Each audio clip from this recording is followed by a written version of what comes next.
Hello बच्चों, आप देख रहे हैं पीएमसी वीटीसी हिंदी चैनल। बच्चों, वीडियो देखने के बाद आपको क्या करना होगा यह मैं आपको बताती हूँ। बच्चों, आपको वीडियो देखने के बाद डिस्क्रिप्शन बॉक्स में इस वीडियो के घटक से संबंधित कुछ आसान प्रश्न दिए गए हैं, उन्हें आपको अपनी कॉपी में हल करना होगा। और साथ ही साथ में वीडियो के डिस्क्रिप्शन बॉक्स में वीडियो से संबंधित एक छोटा सा गूगल फॉर्म दिया गया है, जिसकी लिंक आपको दिया है। आप अपने मतों के द्वारा हमें बताइए कि आपको वीडियो कैसा लगा। और साथ ही में बच्चों, आपको पीएमसी वीटीसी हिंदी चैनल को लाइक एंड सब्सक्राइब करना बिल्कुल ना भूलें, जिससे कि आपको हमारे सभी नए वीडियो की जानकारी प्राप्त हो जाएगी।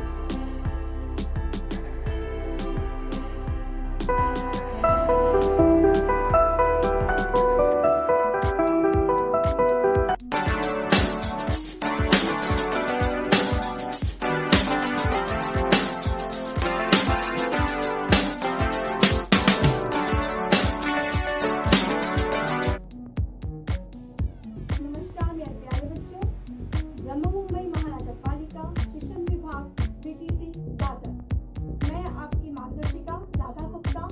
आइए बच्चों, हम अपने विषय की ओर चलते हैं। बच्चों, कैसे हैं आप सभी लोग?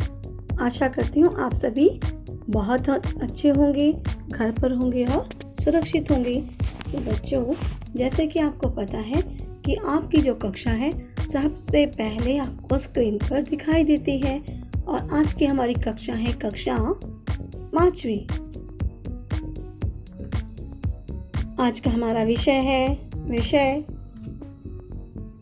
भाषा हिंदी। आज का हमारा पाठ है पाठ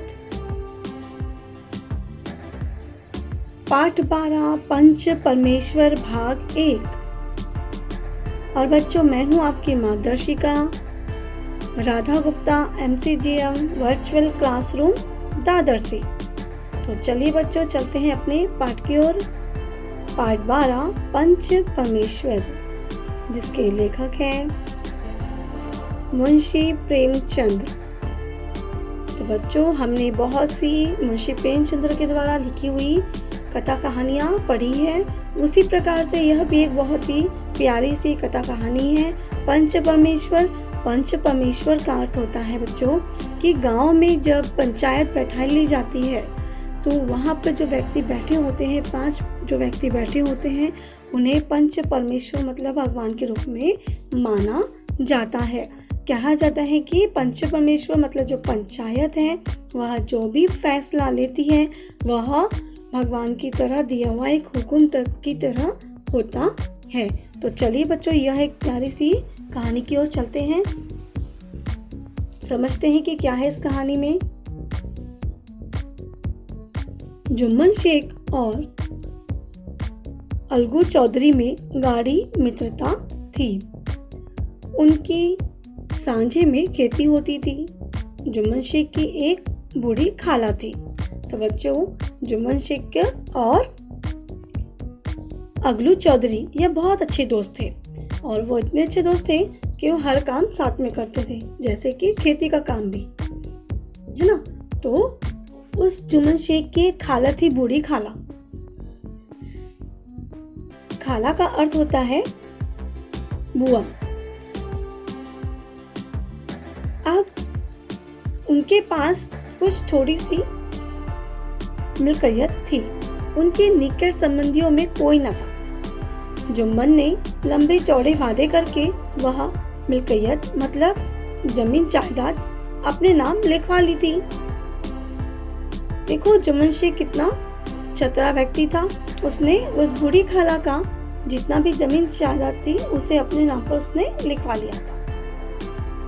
जब तक दान पात्र की रजिस्ट्री ना हुई थी, तब तक खाला जान का खूब आदर सत्कार किया गया, पर रजिस्ट्री की मुहर ने इन सारी खातेदारियों पर मानो पाबंदी लगा दी हो।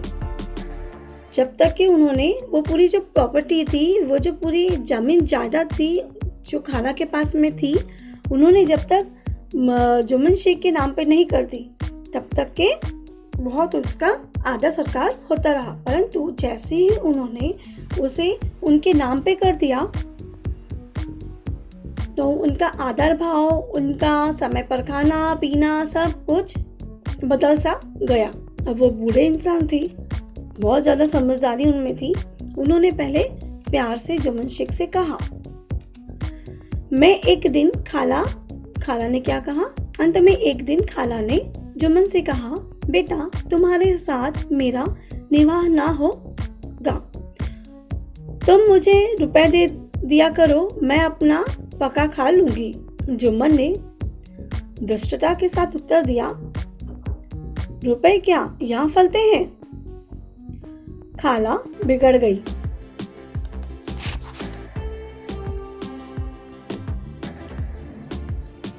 अब जब खाला नाराज हो जाती हैं तो उन्होंने फिर जुम्मन शेख को धमकी देने की बात की। उन्होंने पंचायत करने की धमकी दी। जुम्मन बोले, हाँ जरूर करो, पंचायत करो। संध्या समय एक पेड़ के नीचे पंचायत बैठी। पंच बैठ गए तो बुढ़िया खाला ने उनसे विनती की कि पंचो, आज 3 साल पूरे हो गए, मैंने अपनी सारी जायदाद अपने भांजे जुम्मन के नाम पर लिख दी। उन्होंने उनको बताया कि देखिए, मैंने अपनी जो पूरी जमीन जायदाद थी वह पूर्ण जुम्मन शेख के नाम पर लिख दी है। जुम्मन ने मुझे ताहयात रोटी कपड़ा देना कबूल किया। अब रात दिन का रोना सहा नहीं जाता। मुझे न भर पेट की रोटी मिलती है, न तन का कपड़ा। रामधन मित्र बोले, जुम्मन मियाँ किसे पंच बदलते हो?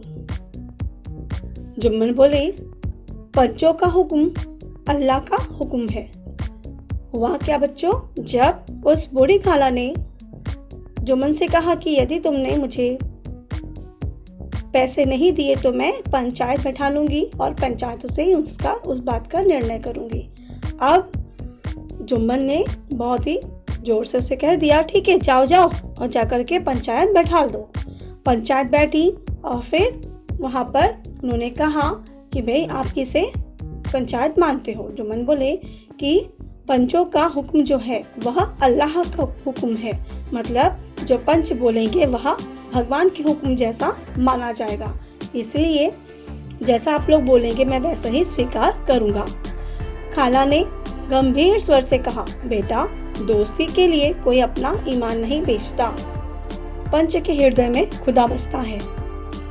बच्चों के मुंह में जो बात निकलती है वह खुदा की तरह निकलती है। खाला भी बहुत बूढ़ी थी बेचारी, उन्होंने भी एक गंभीर स्वर देते हुए कहा कि बेटा, क्योंकि देखो उस समय जब पंचायत बैठी गई तो उस पंचायत में बदलाव हुआ था। उस बदलाव में उनका जो खास दोस्त था जुम्मन का, कौन था? अगलू चौधरी, बिल्कुल सही। उसे पंचायत के रूप में भी स्वीकार किया गया था। तो अब खाला को भी टेंशन हो गया, तो उन्होंने सीधा कह दिया कि देखो बेटा, दोस्ती के लिए कोई अपना ईमान जो है नहीं बेचता। पंच के हृदय में खुदा बसता है। पंचों के मुंह से जो बात निकलती है वह खुदा की ओर से निकलती है। अब इतनी बड़ी बात उन्होंने कह दी पंचायतों से। आगे क्या होता है? अगलू चौधरी पंच हुए। जैसे मैंने आपको बताया कि उनका जो दोस्त था, है ना, अच्छा दोस्त अगलू चौधरी, वो क्या हुए? पंच हुए। जुम्मन को पूरा विश्वास था कि अब बाजी मेरी है। क्यों उसे ऐसा क्यों विश्वास था? क्योंकि अगलू चौधरी उनका गाढ़ा मतलब बहुत अच्छा दोस्त था। अगलू चौधरी को हमेशा कचहरी से काम पड़ता था। कचहरी मतलब कोर्ट कचहरी जो होती है ना, कोर्ट में जाना होता है, तो वो हमेशा वहाँ पे उनका जाना आना लगा रहता था। अतः एवं वह पूरा कानूनी आदमी था, मतलब वो कोई गलत काम नहीं करता था। उसने जुम्मन से जिरह शुरू की। जिरह मतलब एक एक शब्दों की प्रश्न पूछना उसने शुरू किया। एक एक प्रश्न जुम्मन के हृदय पर हथौड़े की तरह, चोट की तरह पड़ता था। अब आप लोग भी समझ चुके होंगे बच्चों। अंत में अगलू ने फैसला सुनाया। जुम्मन शेख पंचों ने इस मामले पर विचार किया है कि देखिए बच्चों, जो अगलू चौधरी थे वो कैसे थे, बुरे ही कानूनी आदमी थे। उन्होंने क्या किया, जैसे वकील वगैरह होते हैं ना, उस प्रकार से उन्होंने फटाफट प्रश्न पूछना शुरू कर दिया जुम्मन से और कहा, और जैसे वो प्रश्न पूछते थे वैसे ही, क्योंकि प्रश्न बहुत समझदारी से पूछे गए थे, जिसमें कि जुम्मन जो थे वो दोषी ठहराए जा रहे थे। अब जब जुम्मन को ऐसा लगा, अरे ये तो मेरे बहुत अच्छे दोस्त हैं, पर फिर भी देखो तो प्रश्न कैसे पूछ रहे हैं, जो कि उन्हें हृदय में कठोर जैसे लग रहे, क्योंकि प्रश्न बिल्कुल सही पूछ रहे थे वो। उसी प्रकार से पंचों का फैसला हुआ। अब पंचों का क्या फैसला हुआ बच्चों, चलिए देखते हैं। उन्होंने यह नीति संगत मालूम होता है कि खालाजान को माहवार खर्च दिया जाए। यह सुनते ही जुम्मन सन्नाटे में आ गए। रामधन मिश्र और अन्य पंच कह उठे, इसका नाम पंचायत है, दूध का दूध और पानी का पानी।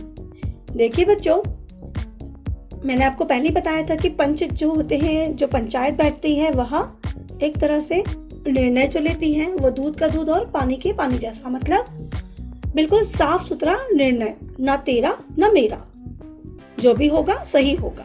उसी प्रकार से खालाजान का जो उनका भी जो फैसला हुआ वो इस प्रकार से हुआ कि खालाजान को हर महीने पर उन्हें खर्च देना चाहिए। जिससे सुनकर भी जुम्मन का दोस्त भी बहुत ज्यादा सन्नाटे में आ गया, मतलब उनको एकदम शौक पड़ गया। अरे अचानक ही उसे झटका सा लगा, ये क्या हुआ, ये तो मेरा इतना अच्छा दोस्त था और देखो तो उसने मुझे ही दोषी ठहरा दिया और मुझे अब खालाजान को हर माह पर खर्चे के लिए पैसे देने होंगे। तो वहां पर बैठे जो रामधन मिश्र थे और अन्य पंच कहते हैं कि इसी का नाम पंचायत है, जहाँ पर दूध का दूध और पानी का पानी हो जाता है। दोस्ती दोस्ती की जगह पर है, किंतु धर्म का पालन करना मुख्य है। बिल्कुल सही बात है, हम किसी से दोस्ती रखते भी हैं तो दोस्ती दोस्ती की जगह पर है, लेकिन जो हमारे धर्म है, जो हमारा कर्तव्य है, उसे हमें निभाना जरूर चाहिए। तो इस प्रकार से उसका निर्णय हो गया। तो बच्चों, कैसा यह पाठ में बहुत ही अच्छे से इस बात को समझाया है कि हमें अपने कर्म और कर्तव्य को पहले प्रधानता देनी चाहिए। इस फैसले ने अगलू और जुम्मन की दोस्ती की जड़ हिला दी। मैंने आपको पहले बताया था कि अगलू चौधरी और जुम्मन शेख ये दोनों बहुत अच्छे दोस्त थे, परंतु जैसे ही अगलू ने यह फैसला सुनाया तो जुम्मन जो था वह, उन दोनों की जो दोस्ती थी वह एकदम टूटनी सी हो गई। वे मिलते जुलते थे, मगर उस तरह नहीं जैसे तलवार से ढाल मिलती है। अच्छे कर्मों की सिद्धि में बड़ी देर लगती है, पर बुरे कामों की सिद्धि में यह बात नहीं होती। जुम्मन को भी बदला लेने का अवसर जल्द ही मिल गया। अब देखो बच्चों, वो लोग दोस्त तो रहे, लेकिन जितने अच्छे और खास दोस्त पहले थे वैसे वो दोस्त अब नहीं रहे। अच्छे कर्मों की सिद्धि से बड़ी देर लगती है, बुरे कर्मों की सिद्धि में यह बात नहीं होती।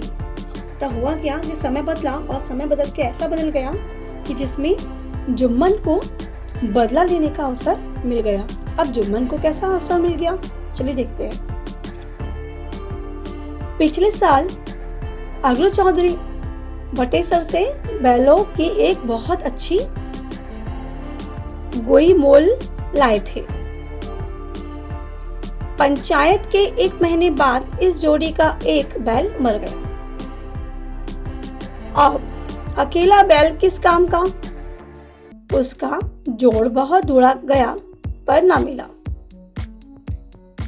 निदान यह सलाह ठहरी गई कि इसे बेच डालना चाहिए। गांव में एक समझुक साहू थे, वह इक्का गाड़ी हाँकते थे। इस बैल पर उनका मन हलाया, उन्होंने बैल खरीद लिया। 1 महीने बाद दाम चुकाने का वादा ठहरा। चौधरी को भी जरूरत थी ही, घाटे की परवाह न की।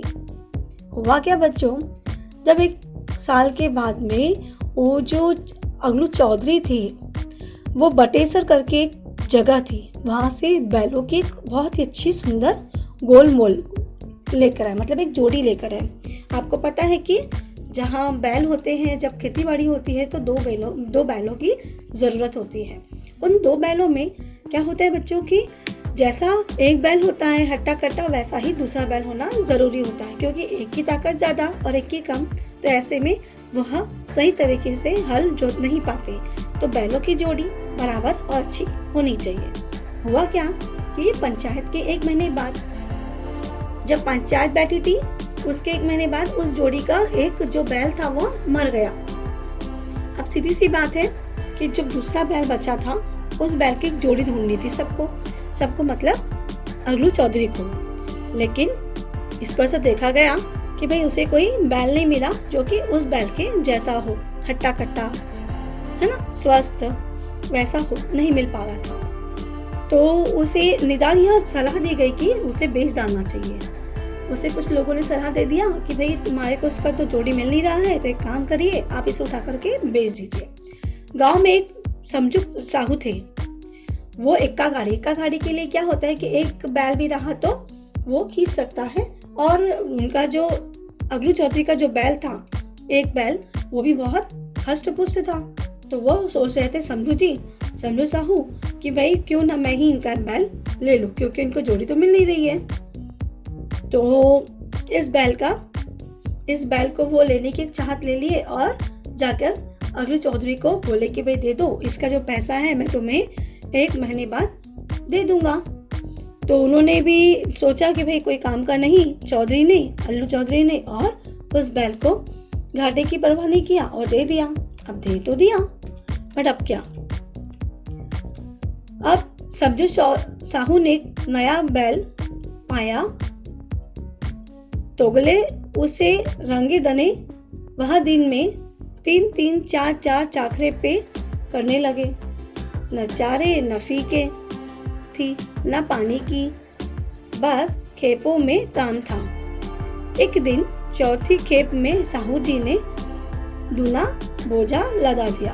दिन भर का थका जानवर पैर उठाते न थे। हुआ क्या बच्चों, वो बेचारा जो बैल था, ये समझो साहू ने क्या किया, देखा कि भैया इतना अच्छा बैल है और ताकत भी बहुत है, तो उसे एकदम रंगे दने, मतलब बहुत सारा काम उसे करवाने लगा। वह दिन में 3-3, 4-4 बार, 5-5 बार उसे बहुत सारे काम, कभी इधर से उधर लेके जाने लगा, लेके आने लगा, और उसे ना खाने को देता न पीने को देता, बस काम पर काम वो उसे करवाता रहा। एक दिन चौथी खेप में साहू ने उसे दूना बोझा लगा दिया। अब मुझे बताइए, चौथी खेप मतलब क्या होता है कि पहले देखो सुबह है ना, सुबह का एक होता है, फिर दोपहर में, फिर शाम में, फिर रात में, मतलब चौथी खेप में भी उसने क्या किया, उस बैल के ऊपर बेचारे पे एक तो खाना भी नहीं खिलाया, पानी भी नहीं पिलाता था उसको, और उसका ध्यान भी नहीं रखता था, और उसके ऊपर और डबल से डबल बोझा उस पर लाद दिया और उसको हाँकने लगा। अरे वो भी माना जानवर है, पर जानवर भी थकता है ना बच्चों। अब वो बैल बेचारा थकने लगा, उसका पैर भी नहीं उठ पा रहा था। जब पैर नहीं उठ पा रहा है तो वो बेचारा काम कैसे करेगा, वो भी है तो जानवर भी ना। तो वह धरती पर गिर पड़ा और ऐसा गिरा कि फिर उठा न उठा। देहात का रास्ता बच्चों की आंखों की तरह साज होते ही बंद हो जाता है। कोई ना नजर आया। लाचार बेचारे साहू जी आधी रात तक तकनीद की बलहाते रहे। पाँव फटाकते ही जो नींद टूटी और कमर पर हाथ रखा तो खाली गायब, जिसमें 200-250 रुपए बंधे थे। घबरा कर इधर उधर देखा तो कहीं कंस्तर तेल भी नदार। अब देखो बच्चों, वह जो इक्का गाड़ी थी जिसमें कि उसका अगलू चौधरी का जो बैल था उन्होंने खरीदा हुआ था, है ना, साहू ने उसको ले लिया था और साथ में से बहुत काम करवा रहा था। बेचारा वो भी थक गया और बेचारा वो ऐसा गिरा आधी रात में कि वो उठ भी नहीं पाया। और देहात का जो रास्ता होता है वो कैसा होता है, कि जिस तरह से बच्चे आंखें बंद करते हैं तो वैसे ही समझो वो वहाँ पर रात हो गई और रात होने के बाद कुछ नज़र भी नहीं आ रहा था। अब कोई नज़र आधी रात में आप आते हो तो आपने कभी गांव में देखा होगा कि वहाँ पर अंधेरा होने पर सब लोग अंधेरे होने के पहले ही अपने घर पर सब चले जाते हैं। तो उसी प्रकार से सब लोग चले जाने लगे, कोई वहाँ पर नहीं रुकने लगा। अब कोई रुका नहीं, ऊपर से यह बैल भी गिर गया। अब गिर गया तो वो उड़ भी नहीं पा रहा था। और यहाँ पर जो साहू जी थे वह भी गिर गए और गिरने पर मतलब वो भी अपने आप को मतलब उठा नहीं पाए। फिर जब उनकी मतलब वो भी बहुत थके गए थे, दोनों जब नींद उनकी टूटी तब देखा उन्होंने भाई कमर भी टूट गई और हाथ में रखा एक थैला था वो भी गायब हो गया, जिसमें कि 200-250 रुपये थे बंधे हुए। अब वो यहाँ वहाँ देखने लगे, कहीं जगह देखा तो वो दिखे नहीं, और साथ ही साथ में उनकी जो बैलबंडी में था तेल, वो तेल भी नदार हो गया, मतलब वो भी गिर गया। तो इस तरह से उनका उस रात में बहुत ही बुरा हाल हुआ। अब मुझे बताइए इसमें गलती किसकी है, जरा आप भी सोच के बताइए। क्यों? क्योंकि अगर आपको इस बात का फैसला करने दिया जाए तो मैं जरा जानना चाहती हूँ कि आप लोग क्या फैसला करोगे। क्या साहू ने सही किया था? सोच के मुझे कमेंट्स बॉक्स में जरूर बताना। अब क्या होता है, चलिए पढ़ते हैं। इस घटना को कई महीने बीत गए। अगलू जब अपने बैल के दाम मांगते तब साहू और साहूइन दोनों की जलाए हुए कुत्ते की तरह चढ़ बैठते। अगलू चौधरी एक बार गर्म कपड़े गांव के भले मानस पारासाम देने के लिए देने लगे कि पंचायत कर लो। इसके बाद तीसरे दिन उसी वृक्ष के नीचे पंचायत बैठी। वृक्ष के नीचे जब फिर से पंचायत बैठी तो क्या होता है, हुआ क्या बच्चों? अभी देखो, आपको याद होगा कि जो अगलू राम थे, अगलू चौधरी, उन्होंने अपना बैल जब साहू को दिया था तो उसने क्या कहा था कि ठीक है, ये बैल आप लेके चले जाइए, तो इस बैल को हम क्या करेंगे, इसके जो पैसे हैं आपको अगले महीने दे देंगे। परंतु जब भी वो पैसे लेने जाते तभी जो साहू और साहूइन मतलब उनकी पत्नी और वो पति पत्नी दोनों भी बिल्कुल एक पागल कुत्ते की तरह उस पर चढ़ बैठते थे और उसको पैसे नहीं देते थे। इस पर क्या हुआ कि अगलू चौधरी बिल्कुल उन्होंने बोला कि नहीं, अब मैं काम करूँगा कि मैं गाँव में अब पंचायत बैठा करके अपना निर्णय लूँगा। तो तीसरे दिन उसी वृक्ष के नीचे पर पंचायत फिर से बैठी। जब पंचायत बैठी तो रामधन मित्र ने कहा, बोलो चौधरी, किस को पंचायत बदलते हो? अगलू ने दीन भाव से कहा, समझू साहू को ही चुन ले। समझू खड़े हुए और कड़क कर बोले, मेरी ओर से जुम्मन शेख। जुम्मन शेख का नाम सुनते ही अगलू चौधरी का कलेजा धक धक करने लगा, मानो किसी ने अचानक थप्पड़ मार दिया हो। क्या होता है बच्चों कि जब भी इन लोगों के गांव में निर्णय होता होगा उस समय उनको एक अधिकार दिया जाता है कि भाई आप इसे अपने पंचायत के रूप में, पंचायत पंच के रूप में चुनोगे। तो उस हिसाब से जब बोला गया कि भाई अगलू आप चुन लो, जिस प्रकार से जब आपको याद होगा जुम्मन और खाला को बोला गया था कि आप चुन लो, है ना, तो वैसे फिर अगलू को बोला गया। तो अगलू ने बोला कि कोई बात नहीं, मेरी जगह पे साहू जो है, समझू साहू, वो भी अगर पंच चुन लेगा तो मुझे कोई तकलीफ नहीं होगी। लेकिन उसे भी याद आ गया, पंच साहू ने क्या किया, उनका जो दोस्त था, है ना, जुम्मन शेख, उसे ही पंच के रूप में उसने चुन लिया। अब यहाँ पर उसे बिल्कुल धक्का लग गया, अरे मैंने तो इसका फैसला बहुत ही ईमानदारी से दे दिया था और अब ये मेरे साथ क्या करेगा। वो भी बहुत ज़्यादा परेशान हो गए। 2 मिनट सोचने पड़े कि अब क्या करूँ मैं। तो फिर क्या हुआ, चलिए पढ़ते हैं। अपने उत्तरदायित्व का ज्ञान बहुधा हमारे संकुच व्यवहारों का सुधार प्रदर्शक बन जाता है। जुम्मन शेख के मन में भी सरपंच का उच्च स्थान ग्रहण करते ही अपनी जिम्मेदारी का भाव पैदा हुआ। उसने सोचा, मैं इस वक्त न्याय और धर्म के सर्वोच्च स्थान पर बैठा हूँ। मेरे मुंह से इस समय जो निकलेगा वही देववाणी के दृश्य में है। पंचों के दोनों पक्ष से सवाल जवाब करने शुरू किए। बच्चों, आप भी एक बार समझ के देखिए, कितनी समझदारी वाली बात जुम्मन शेख ने कही। जैसे ही वह उन्हें भी इसका अवसर मिला कि वह पंच के रूप में बैठे, तो उन्हें एहसास हुआ कि अब वह जो भी काम करेंगे अब इस वक्त, क्योंकि जहां वो बैठे थे वो क्या था, पंचायत थी, है ना। तो उन्होंने सोच लिया था कि पंचायत क्या होती है। आपको मैंने बताया था कि पंचायत जो भी निर्णय लेती है वह सर्वोच्च होता है, सबसे बड़ा निर्णय माना जाता है। तो इसी भावनाओं को हृदय में रख कर, मन में रख करके जुम्मन शेख ने भी सोचा कि मैं जो भी बोलूँगा वो कैसा होगा, देववाणी होगा, मतलब भगवान के द्वारा निकले हुए शब्द होंगे। तो उसने क्या किया, उसी प्रकार से जुम्मन शेख ने भी बहुत सारे सवाल जवाब करना शुरू कर दिया। अब सवाल जवाब करना शुरू कर दिया तो सीधी सी बात है बच्चों, बहुत देर तक के दोनों दलों में अपनी अपनी पक्ष का समर्थन करते हुए अंत में जुम्मन ने फैसला सुनाया। अगलू चौधरी और समझू साहू पंचों ने तुम्हारे मामले पर अच्छी तरह विचार किया है। और उन्होंने क्या विचार किया है, चलिए एक बार समझेंगे। उन्होंने क्या बोला फिर जुम्मन शेख ने, यह उचित है कि समझू बैल का पूरा दाम दे। जिस वक्त उन्होंने बैल लिया उसे कोई बीमारी न थी। अगर उससे समय दाम दे देते जाते तो आज समझू उसे फेर लेने का आह्वान करते।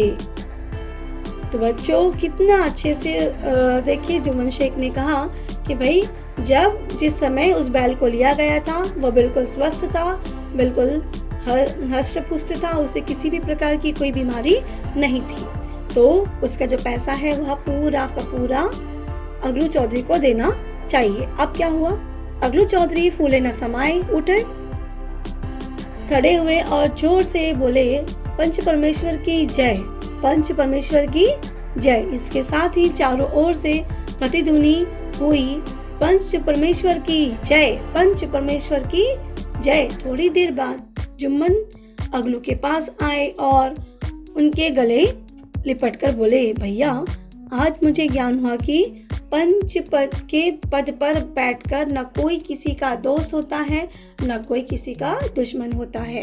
तो बच्चों, ये जो पंच परमेश्वर है वह 5 लोगों की एक तरह से समझ होती है, जो कि एक सही तरह के निर्णय लेने में उन्हें सहायक पैदा करती है। तो यह पाठ आपको कैसा लगा? इसमें एक चीज हमने और समझेंगे और सीखेंगे, न्याय के सिवा उसमें कुछ और नहीं सूझता। अगलू भी रोने लगे। इस पानी से दोनों दिलों का जो मैल धूल था वो सब निकल जाता है। मित्रता की मुरझाई हुई लता फिर लहर उठती है। हुआ क्या, जब उसने निष्पक्ष होकर के यहाँ पर अगली चौधरी ने अपना निर्णय सुनाया था तो जुम्मन को भले उस समय बुरा लगा था, लेकिन जब जुम्मन ने भी अपना निष्पक्ष होकर के अपना निर्णय सुनाया तो यह भले ही अगलू चौधरी के लिए बहुत ही ज़्यादा सफलतापूर्ण रहा, लेकिन सच्चाई तो यह थी दोस्तों बच्चों कि वो जो दोनों ने उस समय पर जहाँ वो बैठे थे उस समय जो निर्णय लिए वो सर्वोच्च था और सही था, जिसके बाद में वे लोग आपस में गले लगते हैं और इसमें अगलू था वो रोने लग जाता है। और उससे जब दोनों मिलकर के रोते हैं तो क्या हो जाता है कि उनकी जो मतलब उनके दिल में जो खटास आ जाती थी वो धुल जाती है, वो लोग वापस से एक बहुत अच्छे दोस्त बन जाते हैं। तो बच्चों, यह पाठ आपको कैसा लगा? आशा करती हूँ कि यह पाठ आपको बहुत अच्छा लगा होगा। इसका जो अगला भाग है हम अगले विषय पर पढ़ेंगे।